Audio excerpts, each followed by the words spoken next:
Қоғам тыныштығы мен рухани тұтастығына қауіп төндіретін құбылыстардың бірі деструктивті діни ағымдар. Олар өздерін ақиқат жолын ұстанушылар ретінде көрсеткенімен, шын мәнінде адамның санасын улап, еркін ойлау қабілетін шектеп, отбасы мен қоғамнан оқшаулауға бағытталған идеологиялық жүйе қалыптастырады. Мұндай ағымдарды дер кезінде тану рухани қауіпсіздіктің маңызды шарты. Төменде деструктивті ағымдарға тән 5 негізгі белгіге тоқталайық. Біріншісі, өздерін ғана ақиқат жолындағылар етіп көрсетуі. Деструктивті топтар өз ілімін ғана шынайы, ал өзгелерді адасқан деп санайды.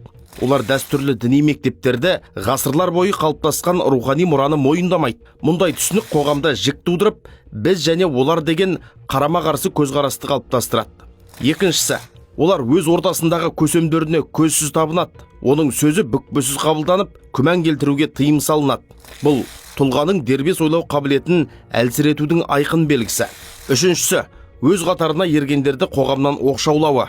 Мұндай топтар өз мүшелерін отбасы, достар және қоғамнан алшақтауға күш салады. Сыртқы орта бұзылған деген ұстаным арқылы адамды тек өздеріне тәуелді етеді. Төртіншісі, ілім алуға тыйым.